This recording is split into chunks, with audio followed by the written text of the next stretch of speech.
20 വർഷമായി എനിക്ക് നിസ്സയെ പരിചയമുണ്ട്. സ്വന്തമായിട്ട് പാട്ടുകളൊക്കെ എഴുതി കുട്ടികളെ പരിശീലിപ്പിക്കാനും ശാസ്ത്രീയ സംഗീതമായിട്ടും ഗസലായിട്ടും ഇവിടെ നല്ലൊരു ടീമും റെഡിയാക്കാനായിട്ട് നിസ്സയ്ക്ക് സാധിച്ചിട്ടുണ്ട്.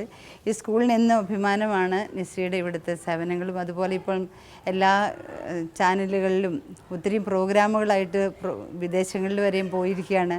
അതെല്ലാം ഞങ്ങളുടെ സ്കൂളിന് MES തന്നെ എന്നും നിസ്സ ഒരു അഭിമാനമായിട്ട് തീർന്നിരിക്കുകയാണ്. മലബാറിൻ്റെ ഗസൽ പാരമ്പര്യത്തെക്കുറിച്ച് ഇന്ത്യ ഗവൺമെൻറ്റിൻ്റെ സാംസ്കാരിക വകുപ്പിൻ്റെ ഫെലോഷിപ്പോടെ ഗവേഷണം നടത്തിയിട്ടുള്ള ഈ സഹോദരി തൻ്റെ കലാജീവിതത്തിൽ നേരിടേണ്ടി വന്ന മറക്കാൻ കഴിയാത്ത അനുഭവങ്ങളെയും പങ്കുവയ്ക്കുന്നു. പാലക്കാട് ചെമ്പൈ സ്മാരക സംഗീത കോളേജിൽ പഠിച്ചുകൊണ്ടിരിക്കുമ്പോൾ കൽപ്പാത്തിയിൽ ഒരു ആദ്യത്തെ മുസ്ലിം കുട്ടിയാണ് ഞാൻ അവിടെ അമ്പലത്തിൽ സംഗീത കച്ചേരി ചെയ്യുന്നത്. അങ്ങനെയും പിന്നെ ഈ പാലക്കാട് നൂർണി ഗ്രാമത്തിൽ ബൊമ്മക്കൊല്ലു ഉത്സവം എന്നൊരു ഉത്സവമുണ്ട്. അപ്പോൾ ആ ഉത്സവത്തിന് നമ്മളെ ക്ഷണിക്കുമ്പോൾ നമ്മളവിടെ പോയി എന്തെങ്കിലുമൊക്കെ പാടണം. അപ്പോൾ ആ ബൊമ്മക്കൊല്ലു ഉത്സവത്തിന് ചെന്നപ്പോൾ അവിടുത്തെ മാമി എൻ്റെ അടുത്ത് പറഞ്ഞ് ഒരു കീർത്തനം പാടി നിസ. അപ്പോൾ ഞാൻ ഹരികാംബോജി രാഗത്തിലുള്ള ഒരു കീർത്തനം ഞാൻ പാടി.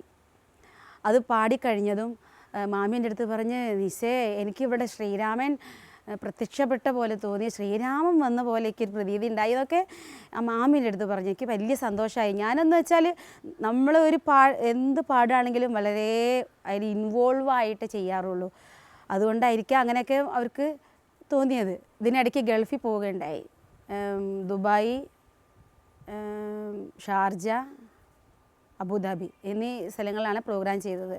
എനിക്ക് ഇവിടെ നമ്മുടെ നാട്ടിൽ നിന്ന് കിട്ടുന്നതിനേക്കാളും പ്രോത്സാഹനമാണ് അവിടെ കിട്ടിയിട്ടുള്ളത്.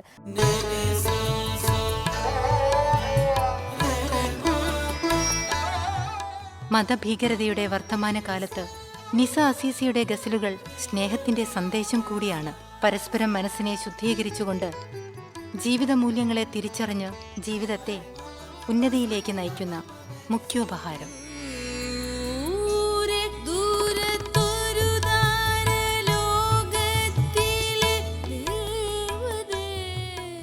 ഓരോ മനസ്സിലും വിരഹത്തിൻ്റെയും പ്രണയത്തിൻ്റെയും ഗൃഹാതുരതയുടെയും ഈണങ്ങൾ നിറച്ചുകൊണ്ട് മലബാറിൻ്റെ ഹിന്ദുസ്ഥാനി സംഗീത പാരമ്പര്യം വീണ്ടെടുക്കാനുള്ള ശ്രമത്തിലാണ് ഈ ഗായിക. അടുത്താഴ്ച മറ്റൊരു വ്യക്തിയുമായി വീണ്ടും കാണാം.